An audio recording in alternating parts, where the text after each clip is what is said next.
প্রশ্নকালের প্রথম 30 মিনিট মাননীয় প্রধানমন্ত্রী কর্তৃক উত্তরদানের জন্য নির্ধারিত আছে। তারকা চিহ্নিত প্রশ্ন 29 মাননীয় সদস্য জনাব মোহাম্মদ রুহুল আমিন দুলাল, পিরোজপুর 3 আসন থেকে নির্বাচিত সদস্য। দয়া করে আপনি প্রশ্নটি পাঠপূর্বক উত্থাপন করুন। ধন্যবাদ। মাননীয় স্পিকার, আপনাকে ধন্যবাদ। আমার প্রশ্ন, মাননীয় প্রধানমন্ত্রী অনুগ্রহ করিয়া বলিবেন কি 1971 সনের মুক্তিযুদ্ধে যাহারা শহীদ হয়েছেন তাহাদের তালিকা এবং যাহারা গণহত্যার শিকার হয়েছেন তাহাদের তালিকা করা হবে কিনা? এ বিষয়ে শহীদ পরিবারের সঠিক সংখ্যা ও গণহত্যার সঠিক তালিকা প্রকাশ করার কোনো পরিকল্পনা সরকারের আছে কিনা? থাকিলে তাহা কবে নাগাদ শুরু হইতে পারে? মাননীয় স্পিকার, আপনাকে ধন্যবাদ। আপনাকে ধন্যবাদ মাননীয় সদস্য। মাননীয় প্রধানমন্ত্রী। বিসমিল্লাহির রহমানির রহিম। মাননীয় স্পিকার, আপনাকে ধন্যবাদ। মাননীয় সংসদ সদস্য, আপনাকে আপনার একটি মূল্যবান প্রশ্নের জন্য আন্তরিকভাবে ধন্যবাদ। মাননীয় স্পিকার, আমাদের মহান মুক্তিযুদ্ধের সময় অগণিত মানুষ গণহত্যার শিকার হয়েছেন, কিন্তু আনফর্চুনেট বিষয় হচ্ছে দেশ স্বাধীনের পরে যাদের দায়িত্ব ছিল একটি নিরপেক্ষ পূর্ণাঙ্গ তালিকা তৈরি করার, মুক্তিযুদ্ধে কারা শহীদ হয়েছেন, এই সঠিক এবং পূর্ণাঙ্গ তালিকাটা তারা সেই সময় তৈরি করেনি, বরং এটিকে তালিকা তৈরি করতে গিয়ে সেখানে তারা রাজনীতি টেনে নিয়ে এসেছিল। অথচ এই মানুষগুলোর আত্মত্যাগের বিনিময়ে আমরা অর্জন করেছিলাম আমাদের কাঙ্ক্ষিত স্বাধীনতা। বিষয়টির গুরুত্ব অনুধাবন করে বর্তমান সরকার নির্বাচনী ইশতেহারে নিবিড় গবেষণার ভিত্তিতে মুক্তিযুদ্ধের শহীদদের একটি পূর্ণাঙ্গ তালিকা প্রণয়নের অঙ্গীকার ব্যক্ত করেছে। উক্ত অঙ্গীকার বাস্তবায়নের লক্ষ্যে প্রয়োজনীয় কার্যক্রম গ্রহণের জন্য এরই ভিতর মুক্তিযুদ্ধ বিষয়ক মন্ত্রণালয় বিভিন্ন উদ্যোগ গ্রহণও করেছে। এর মধ্যে রয়েছেন মাননীয় স্পিকার, এর মধ্যে রয়েছে মুক্তিযুদ্ধ বিষয়ক গবেষকদের নিয়ে বিশেষজ্ঞ সভা আয়োজন, বিভিন্ন অংশীজনদের সঙ্গে ধারাবাহিক আলোচনার মাধ্যমে একটি বিস্তারিত এবং বাস্তবসম্মত কর্মপরিকল্পনা প্রণয়ন এবং অবশ্যই তার ভিত্তিতে কার্যক্রম গ্রহণ। এই ধরনের উদ্যোগ বাস্তবায়নের মাধ্যমে গণহত্যার শিকার এবং সকল শহীদদের একটি নির্ভুল ও গ্রহণযোগ্য তালিকা প্রণয়ন এবং তাদের আত্মত্যাগের যথাযোগ্য স্বীকৃতি ও মর্যাদা প্রদান করা সম্ভব হবে বলে আমরা মনে করি। মাননীয় স্পিকার, ধন্যবাদ। আপনাকে ধন্যবাদ মাননীয় প্রধানমন্ত্রী। মাননীয় সদস্য জনাব মোহাম্মদ রুহুল আমিন দুলাল একটি সম্পূরক প্রশ্ন করতে পারেন। প্লিজ প্রশ্ন করবেন সরাসরি। মাননীয় স্পিকার, আপনাকে ধন্যবাদ। বিষয়টি যে মুক্তিযুদ্ধের বিষয়ে পোস্টের বাইরে কিছু করারও সুযোগ নেই। মাননীয় স্পিকার, আমার মাননীয় প্রধানমন্ত্রী মহোদয়ের কাছে প্রশ্ন, এই বাংলাদেশে অনেক ভুয়া মুক্তিযোদ্ধা আছে। আওয়ামী লীগের কর্মীদেরকে পুনর্বাসন করছে এই আওয়ামী লীগ সরকার, তাদেরকে মুক্তিযোদ্ধা হিসেবে নিয়োগ দিয়ে মাসে 20,000 টাকা ভাতা পায়। আমার মাননীয় প্রধানমন্ত্রী মহোদয়ের কাছে প্রশ্ন, এই ভুয়া মুক্তিযোদ্ধাদেরকে যাচাই বাছাই কমিটি করে ছাঁটাই করা হবে কিনা, এবং এই ভুয়া মুক্তিযোদ্ধাদের যদি যাচাই বাছাই করার জন্য ছাঁটাই কমিটি করা হয় তাইলে সেখানে যেন মাননীয় সংসদ সদস্যদেরকে অন্তর্ভুক্ত করা হয় উপদেষ্টা হিসাবে। মাননীয় স্পিকার, আপনাকে ধন্যবাদ। ধন্যবাদ মাননীয় সদস্য। মাননীয় প্রধানমন্ত্রী। মাননীয় স্পিকার, আমার মনে হয় আপনার মাধ্যমে আমি মাননীয় সংসদ সদস্যকে বলতে চাই, খুব সম্ভবত আপনি যা বললেন এটা বোধহয় প্রবাবলি একটা স্টেটমেন্ট হয়েছে, ঠিক প্রশ্ন মনে হয়নি। তারপরেও আমি বলতে চাই, আমি মনে হয় আপনি মূল যে প্রশ্নটি করেছিলেন সেখানে প্রথমেই আমি বলেছি দেশ স্বাধীনের পরে যাদের দায়িত্ব ছিল সঠিক শহীদদের, মুক্তিযোদ্ধাদের লিস্টটি প্রণয়ন করা, তারা সেটিকে রাজনৈতিকভাবে উপস্থাপন করেছে, তারা নিরপেক্ষভাবে সঠিকভাবে তারা করেনি। এবং আপনার স্টেটমেন্টের দ্বিতীয় পর্যায়ে যেটা আপনি বলেছেন, আমরা এরই মধ্যে মুক্তিযুদ্ধ বিষয়ক মন্ত্রণালয় তারা বিশেষজ্ঞ ব্যক্তিদেরকে নিয়ে কমিটির মতন করে গঠন করেছে, যেখানে আমরা চেষ্টা করব আপনি যেই বিষয়টি উল্লেখ করেছেন সেইখানে সঠিক যারা মুক্তিযুদ্ধ, সঠিক যারা শহীদ, তাদেরকে চিহ্নিত করার জন্য। ধন্যবাদ মাননীয় স্পিকার। ধন্যবাদ মাননীয় প্রধানমন্ত্রী। আমরা একটা সম্পূরক প্রশ্ন নিচ্ছি। কুড়িগ্রাম 1 আসন থেকে নির্বাচিত মাননীয় সদস্য মোহাম্মদ আনোয়ারুল ইসলাম, দয়া করে প্রশ্ন করবেন। ধন্যবাদ আপনাকে। আসসালামু আলাইকুম রহমতুল্লাহ। মাননীয় স্পিকার, আপনাকে ধন্যবাদ। আমার মাননীয় প্রধানমন্ত্রীর কাছে প্রশ্ন যে আমরা এই বিষয়টা দেখছি যে বিভিন্ন সময়ে বিভিন্ন সরকার যখন পরিবর্তন হয়, দেখা যায় যে তারা তাদের দলীয় কিছু লোকজনকেও এই মুক্তিযোদ্ধা তালিকাভুক্ত করে, আবার পরবর্তী আরেক সরকার এসে কিছু ছাঁটাই বাছাইও করে। আসলে সত্যিকার অর্থেই যারা প্রকৃতপক্ষে তাদেরটা কেন হচ্ছে না? আজকে আমরা এই 55 বছর পর আমরা সেটা জানতে পারছে না, জাতি জানতে পারছে না। এই জন্য আমার প্রশ্নটা এইটাই যে এই বর্তমান সরকারের এই পরিকল্পনা আছে কি না যে সঠিক একেবারে পুঙ্খানুপুঙ্খভাবে বিশ্লেষণ করে, যাতে করে যারা প্রকৃতপক্ষে মুক্তিযোদ্ধা তাদেরকে চিহ্নিত করে তাদেরকে তালিকাভুক্ত করা, আর যারা মুক্তিযোদ্ধা নয়, যারা বিভিন্নভাবে দলীয়করণের মাধ্যমে হয়েছে তাদেরকে ছাঁটাই করে একটা প্রকৃত মুক্তিযোদ্ধা তালিকা জাতির কাছে প্রকাশ করার পরিকল্পনা আছে কিনা, এটি আমার প্রশ্ন। মাননীয় স্পিকার, আপনাকে ধন্যবাদ। ধন্যবাদ মাননীয় সদস্য। মাননীয় প্রধানমন্ত্রী। ধন্যবাদ মাননীয় স্পিকার। মাননীয় সংসদ সদস্য, আপনার প্রশ্নের পরিপ্রেক্ষিতে আমি বলতে চাই, আপনাকে একটু আমি স্মরণ করিয়ে দিতে চাই, বাংলাদেশ জাতীয়তাবাদী দল হচ্ছে শহীদ রাষ্ট্রপতি জিয়াউর রহমানের গঠিত দল। মাননীয় সংসদ সদস্য, আপনাকে একই সাথে আমি স্মরণ করিয়ে দিতে চাই, শহীদ রাষ্ট্রপতি জিয়াউর রহমান একজন মুক্তিযোদ্ধা ছিলেন, মাঠে থেকে যুদ্ধ করেছেন, এবং শুধু তাই নয়, শহীদ রাষ্ট্রপতি জিয়াউর রহমান স্বাধীনতার ঘোষণাও দিয়েছিলেন। বর্তমানে দেশ পরিচালনার দায়িত্বে বাংলাদেশ জাতীয়তাবাদী দল রয়েছে, এবং একটু আগেই বললাম এই দল বীর মুক্তিযোদ্ধা, স্বাধীনতার ঘোষক শহীদ রাষ্ট্রপতি জিয়াউর রহমানের দ্বারা গঠিত এই দল। খুব স্বাভাবিকভাবেই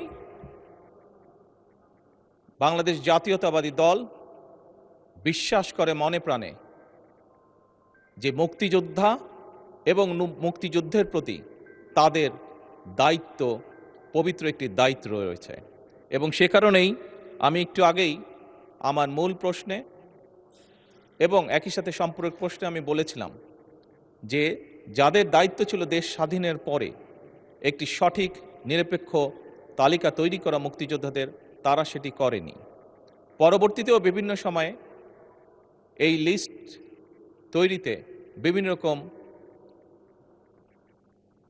সমস্যা তৈরি হয়েছে। বর্তমানে সরকার চেষ্টা করছে বিভিন্ন বিশেষজ্ঞদেরকে নিয়ে যাতে আমরা একটি পূর্ণাঙ্গ সঠিক মুক্তিযুদ্ধের তালিকা, মুক্তিযোদ্ধাদের তালিকা তৈরি করতে পারি। মাননীয় স্পিকার, আপনাকে ধন্যবাদ। আপনাকেও ধন্যবাদ মাননীয় প্রধানমন্ত্রী। তারকা চিহ্নিত প্রশ্ন 30, মাননীয় সদস্য জনাব লুৎফুল্লাহেল মাজেদ, ময়মনসিংহ 8 এর পক্ষে, পটুয়াখালী 4 আসন থেকে নির্বাচিত মাননীয় সদস্য ABM মুশাররফ হোসেন, দয়া করে আপনি প্রশ্নটি পাঠপূর্বক উত্থাপন করুন। ধন্যবাদ আপনাকে। ধন্যবাদ মাননীয় স্পিকার। আমি ABM মোশাররফ হোসেন, 114 পটুয়াখালী 4 সংসদ আসনের এমপি। আমি আমার পক্ষ থেকে জনাব লুৎফুল মাজেদ, 153 ময়মনসিংহ 8 আসনের এমপির পক্ষ থেকে মাননীয় প্রধানমন্ত্রীর কাছে আমি প্রশ্ন উত্থাপন করতে চাই। মাননীয় প্রধানমন্ত্রী, অনুগ্রহ করিয়া বলিবেন কি রাজধানী ঢাকাসহ দেশের সকল শহরগুলির খেলার মাঠ, পার্ক দখলমুক্ত করিয়া খেলার উপযোগী ও পার্কের পরিবেশ ফিরিয়া আনিবার লক্ষ্যে কোনো বিশেষ পদক্ষেপ গ্রহণ করা হইবে কিনা, না হইলে করা হইবে না কেন? ধন্যবাদ মাননীয় স্পিকার। ধন্যবাদ মাননীয় সদস্য। তারকা চিহ্নিত প্রশ্ন 30 মহান সংসদে উত্থাপিত হলো। মাননীয় প্রধানমন্ত্রী। ধন্যবাদ। ধন্যবাদ মাননীয় স্পিকার। মাননীয় সংসদ সদস্যকেও আমি আন্তরিকভাবে ধন্যবাদ জানাতে চাই আপনার মাধ্যমে এরকম একটি প্রশ্ন করার জন্য। মাননীয় স্পিকার, আজকে সকাল থেকে আমি দুপুর 2টা পর্যন্ত একটি অনুষ্ঠানে ছিলাম। এই অনুষ্ঠানটি ছিল প্রাথমিক বিদ্যালয়ের শিক্ষক এবং বাচ্চাদেরকে নিয়ে তাদেরকে পুরস্কার প্রদান। সেখানে আমি সবগুলো জেলা থেকে, বিভিন্ন জেলায় গত কয়েকদিন বৃষ্টি বাদল হয়েছে, প্রাকৃতিক দুর্যোগ কিছু হয়েছে, তারপরেও আমি দেখেছি আমাদের এই প্রাইমারি বাচ্চাদেরকে এত প্রাকৃতিক দুর্যোগ থামিয়ে রাখতে পারে নাই। তারা তাদের পূর্ণাঙ্গ উৎসাহ নিয়ে এই অনুষ্ঠানে যোগদান করেছিল। সেখানে মাননীয় স্পিকার, একটি স্টল যখন একটি জেলার একটি স্টল, বাচ্চাদের স্টল যখন আমি পরিদর্শন করছিলাম, সেখানে তারা বাচ্চারা এবং শিক্ষকরা আমাকে জানালেন তাদের স্কুলটিতে 1300 বাচ্চা পড়ে, কিন্তু তাদের কোনো মাঠ নেই। এরকম এই অভিযোগ আমাকে অনেকেই দিয়েছেন। মাননীয় স্পিকার, এটি একটি অত্যন্ত গুরুত্বপূর্ণ বিষয় আমাদের ভবিষ্যৎ প্রজন্মদেরকে সঠিকভাবে গড়ে তোলার জন্য। ঢাকা উত্তর সিটি কর্পোরেশনের আওতাধীন এলাকায় মাননীয় স্পিকার 189টি পার্ক, খেলার মাঠ এবং উন্মুক্ত স্থান রয়েছে। এর ভিতরে 24টি পার্ক, 6টি খেলার মাঠ, 4টি শিশু পার্ক এবং 4টি ঈদগাহ মাঠ সহ মোট 38টি ডিএনসিসির মালিকাধীন।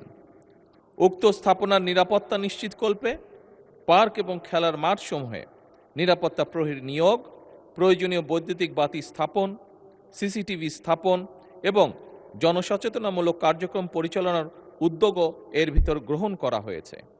ডিএনসিসির মালিকাধীন যে 38টি পার্ক, খেলার মাঠ, উন্মুক্ত স্থান রয়েছে, তা ফরচুনেটলি মাননীয় স্পিকার বর্তমানে দখলমুক্ত রয়েছে সৌভাগ্যক্রমে, এবং সুপরিকল্পিতভাবে নিয়ন্ত্রিত হচ্ছে।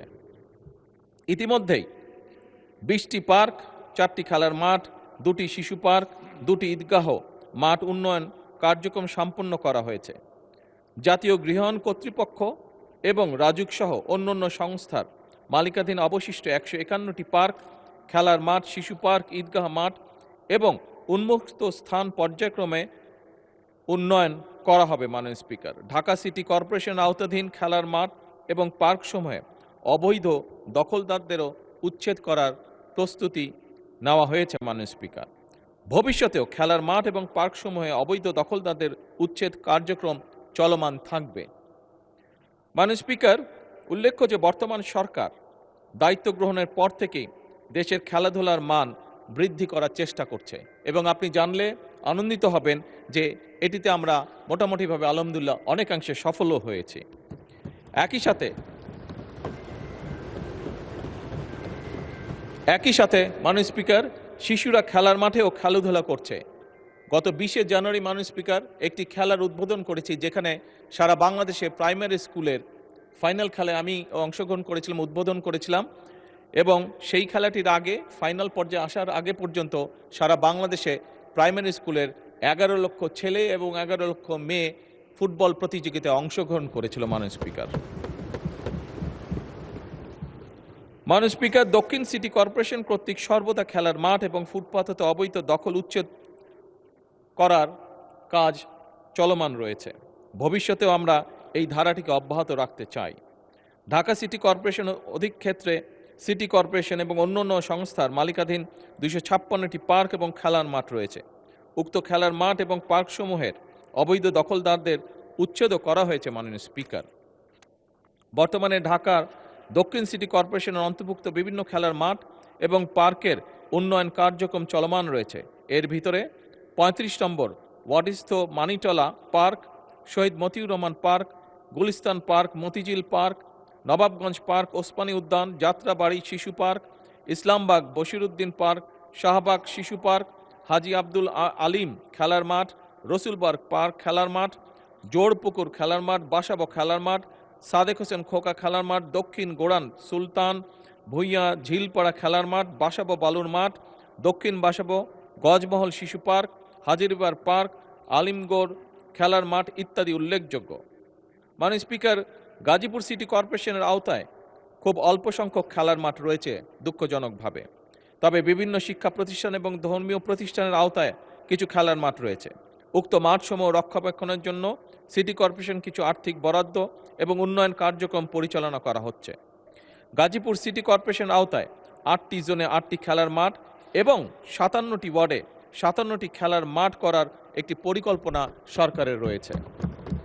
মাননীয় স্পিকার, এছাড়া ময়মনসিংহ, বরিশাল সিটি কর্পোরেশন সহ অন্যান্য সিটি কর্পোরেশনগুলোর খেলার মাঠ এবং পার্ক দখলমুক্ত করে খেলার উপযোগী এবং পার্কের পরিবেশ ফিরিয়ে আনার কার্যক্রম চলমান রয়েছে। ধন্যবাদ মাননীয় স্পিকার। আপনাকেও ধন্যবাদ মাননীয় প্রধানমন্ত্রী। মাননীয় সদস্য একটি সম্পূরক প্রশ্ন করতে পারেন। প্রশ্ন প্লিজ।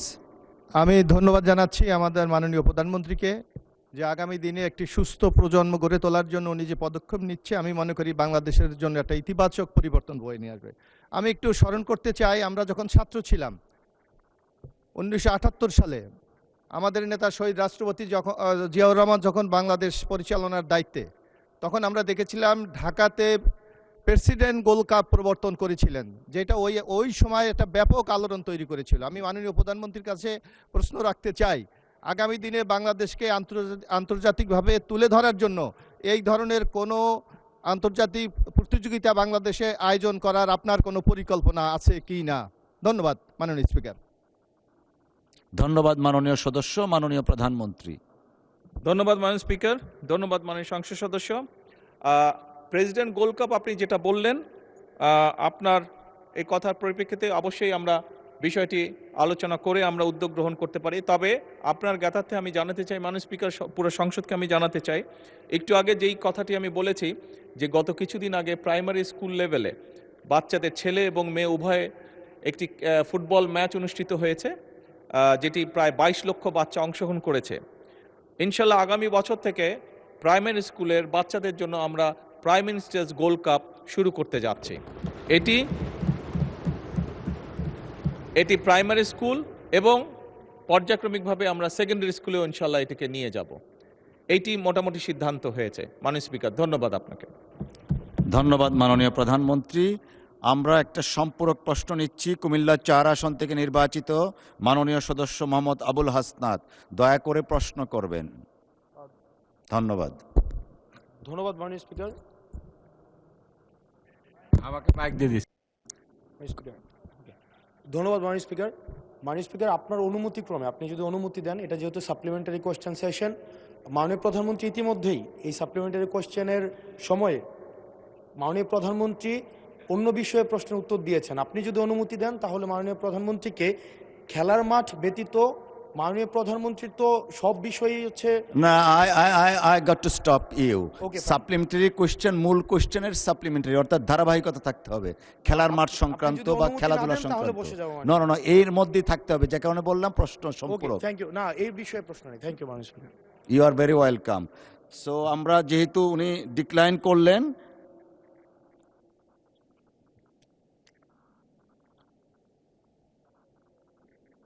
অ্যাডভোকেট মোহাম্মদ জালাল উদ্দিন, কিশোরগঞ্জ 2। ধন্যবাদ। মাননীয় স্পিকার, আপনাকে ধন্যবাদ। মাননীয় স্পিকার, আপনার মাধ্যমে মাননীয় প্রধানমন্ত্রীর কাছে আমার প্রশ্ন যে আমাদের ইউনিয়ন, উপজেলা পর্যায়ে এবং জেলা পর্যায়ে আগের যে খেলার মাঠগুলি ছিল, এগুলি নতুন নতুন বিল্ডিং হওয়ার কারণে মানসম্মত মাঠ নাই। মাঠের আকার হয়ে গেছে ছোট, সেখানে ছেলেমেয়েরা খেলাধুলা করে যেরকম বড় টুর্নামেন্টে অংশগ্রহণ করতে পারে না, ঠিক তেমনিভাবে খেলার উপযোগী অনেক নাই। আমরা মাননীয় প্রধানমন্ত্রীর কাছে আমার প্রশ্ন যে ইউনিয়ন লেভেলে, উপজেলা লেভেলে নতুন করে মাঠ করার, বরাদ্দ দেওয়ার কোনো পরিকল্পনা আছে কিনা বর্তমান সরকারের? ধন্যবাদ মাননীয় সদস্য। মাননীয় প্রধানমন্ত্রী। ধন্যবাদ মাননীয় স্পিকার। মাননীয় সংসদ সদস্য, আপনাকে ধন্যবাদ আপনার প্রশ্নের জন্য। আপনি যদি আপনার এলাকায়, আপনার ইউনো অফিসে যদি আপনি খোঁজ খবর করেন বা জেলা প্রশাসকের কার্যালয়ে খোঁজ করেন, তাহলে আপনি জানতে পারবেন যে এরই মধ্যে সরকারের পক্ষ থেকে তাদেরকে একটি ইনস্ট্রাকশন পাঠানো হয়েছে যে বাচ্চাদের খেলার জন্য বা যে কোনো পর্যায়ের খেলাধুলার জন্য কোথায় খোলা জায়গা আছে, ওপেন জায়গা আছে, সেটি খুঁজে বের করে সরকারকে জানানোর জন্য এই নির্দেশনা এরই ভিতরে পাঠানো হয়েছে মাননীয় স্পিকার। ধন্যবাদ। ধন্যবাদ মাননীয় প্রধানমন্ত্রী। তারকা চিহ্নিত প্রশ্ন ৩১, মাননীয় সদস্য জনাব সরওয়ার জামাল নিজাম, চট্টগ্রাম ১৩। দয়া করে আপনি প্রশ্নটি পাঠপূর্বক উত্থাপন করুন। ধন্যবাদ। বিসমিল্লাহির রহমানির রহিম। মাননীয় স্পিকার, আপনাকে অশেষ ধন্যবাদ। মাননীয় স্পিকার, আমার তারকা চিহ্নিত প্রশ্ন ৩১ এই মহান সংসদে উত্থাপন করিলাম। মাননীয় প্রধানমন্ত্রী, অনুগ্রহ করিয়া বলিবেন কি, বিগত ১৭ বছরে চট্টগ্রাম সমুদ্র বন্দরে নানা ধরনের অনিয়ম ও পরিচালনার অদক্ষতায় পরিলক্ষিত হয়েছে। বর্তমান সরকার চট্টগ্রাম বন্দরের সকল সমস্যা সমাধান ও সুষ্ঠুভাবে পরিচালনার লক্ষ্যে কী কী পদক্ষেপ গ্রহণ করিয়াছেন? ধন্যবাদ মাননীয় স্পিকার আপনাকে। ধন্যবাদ মাননীয় সদস্য। তারকা চিহ্নিত প্রশ্ন ৩১ মহান সংসদে উত্থাপিত হলো। মাননীয় প্রধানমন্ত্রী। মাননীয় স্পিকার, আপনাকে আবারও ধন্যবাদ। একই সাথে মাননীয় সংসদ সদস্য, আপনাকেও ধন্যবাদ আপনার প্রশ্নের জন্য। মাননীয় স্পিকার, চট্টগ্রাম সমুদ্র বন্দরের সক্ষমতা ক্রমশ বৃদ্ধি পাচ্ছে। দেশের সামগ্রিক ব্যবসা বাণিজ্য বৃদ্ধি পাওয়ার কারণে এটি সক্ষমতা আস্তে আস্তে বৃদ্ধি পাচ্ছে। বিশ্বের ও দেশের আভ্যন্তরীণ বিভিন্ন ধরনের পরিস্থিতি মোকাবেলা করে চট্টগ্রাম বন্দর কর্তৃপক্ষ বন্দরটিকে পরিচালনা করে আসছে। বিশ্বমন্দা, কোভিড-19 পরিস্থিতি ইত্যাদি সময়েও মাননীয় স্পিকার চট্টগ্রাম বন্দর 24/7 অপারেশনাল, অর্থাৎ 24/7 অপারেশনাল ছিল। ফলশ্রুতিতে 2010 সালে যেখানে কার্গো এবং কন্টেনার হ্যান্ডেলিং ছিল যথাক্রমে 4,53,90,663 মেট্রিক টন এবং 13,43,448 20 ফুট ইকুইভ্যালেন্ট ইউনিট, সেখানে 2025 সালে চট্টগ্রাম বন্দর কর্তৃপক্ষ 13,51,812 মেট্রিক টন কার্গো এবং 34,09,069 TEU কন্টেনার হ্যান্ডলিং করেছে। বিগত বছরের তুলনায় 2025 সালে কন্টেনার, কার্গো এবং জাহাজ হ্যান্ডলিংয়ের প্রবৃদ্ধি ছিল যথাক্রমে 4.7, 07, 11.43 এবং 10.5%। মাননীয় স্পিকার, চট্টগ্রাম বন্দরের সক্ষমতা বৃদ্ধির জন্য সমন্বিত কার্যক্রম গ্রহণ করা হয়েছে, যার সংক্ষিপ্ত বিবরণ আমি তুলে ধরছি। মাননীয় প্রধানমন্ত্রী, আপনি চাইলে এটা পঠিত বলে গণ্য হতে পারে, বেশ লম্বা দেখছি। মাননীয় স্পিকার, যেহেতু একটু লম্বা, আমি অনুরোধ জানাবো বিষয়গুলোকে পঠিত বলিয়া গণ্য করার জন্য। ধন্যবাদ। ধন্যবাদ মাননীয় প্রধানমন্ত্রী। উত্তরটা পঠিত বলে গণ্য হলো। মাননীয় সদস্য, আপনার কোনো সম্পূরক প্রশ্ন থাকলে দয়া করে উত্থাপন করুন।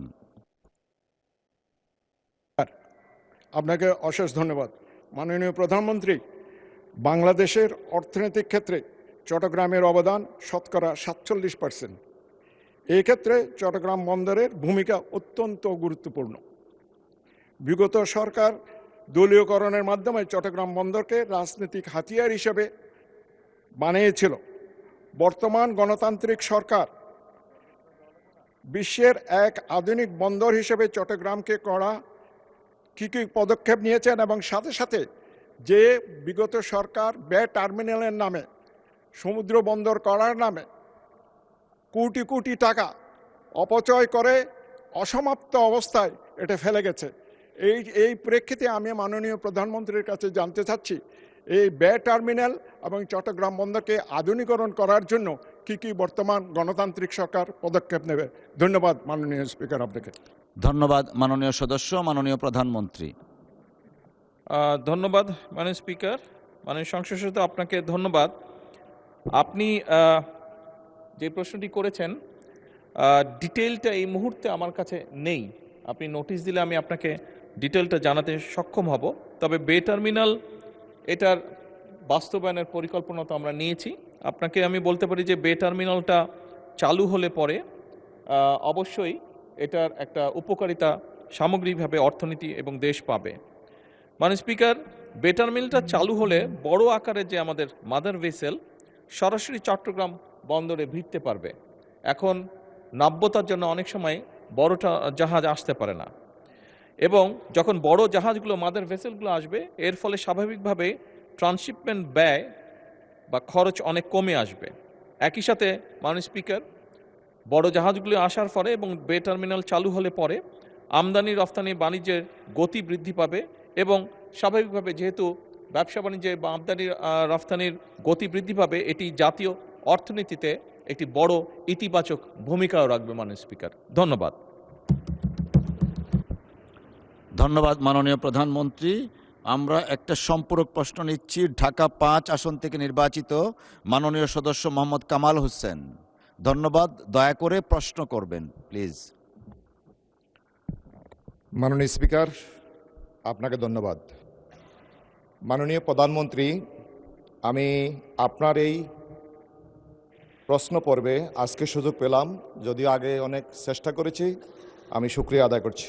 মাননীয় প্রধানমন্ত্রী, আমি আপনার মাধ্যমে জানতে চাই, জাতীয় রাজস্ব বোর্ড এবং কাস্টমস হাউস চট্টগ্রাম কর্তৃক কন্টেনার স্ক্যানার মেশিন ক্রয় এবং অপারেশন এবং রক্ষণাবেক্ষণের জন্য বিগত 2018 সালে এখানে 4টি স্ক্যানার মেশিন কেনার জন্য এবং রক্ষণাবেক্ষণের জন্য টেন্ডার আহ্বান করে। এই টেন্ডারে ব্যাপক দুর্নীতি হয়, মামলা হয় এবং এই অভিযোগ এখনও চলমান। বিগত সরকারের আইনমন্ত্রী এখানে তার ঘনিষ্ঠজনরা এখানে জড়িত। আমি জানতে চাই মাননীয় প্রধানমন্ত্রী, এই ক্ষেত্রে যে মামলা চলমান এখনও পর্যন্ত নিষ্পত্তি হয়নি, আমি আপনার মাধ্যমে জানতে চাই এই সরকার, বিগত সরকারের 300 থেকে 400 কোটি টাকার এখানে দুর্নীতি সুনির্দিষ্ট তথ্য প্রমাণ থাকার পরেও এটা ব্যবস্থা নেওয়া হচ্ছে কিনা আপনার মাধ্যমে জানতে চাই। মাননীয় স্পিকার, আপনাকে ধন্যবাদ। ধন্যবাদ মাননীয় সদস্য। মাননীয় প্রধানমন্ত্রী। ধন্যবাদ মাননীয় স্পিকার এবং ধন্যবাদ মাননীয় সংসদ সদস্য আপনার প্রশ্নের জন্য। মাননীয় সংসদ সদস্য, আপনার জ্ঞাতার্থে মাননীয় স্পিকারের মাধ্যমে আপনাকে জানাতে চাই যে চট্টগ্রাম বন্দরটি এতে দেশের সম্পদ এবং এটি একটি রাষ্ট্রীয় সম্পদ, জনগণের সম্পদ। এখানে কোনো কাজ করতে গিয়ে যদি দুর্নীতি হয়ে থাকে, সেটি যখনই হয়ে থাকুক না কেন, অবশ্যই দেশের আইন অনুযায়ী যারা এর জন্য রেসপন্সিবল তাদের বিচার অবশ্যই হবে।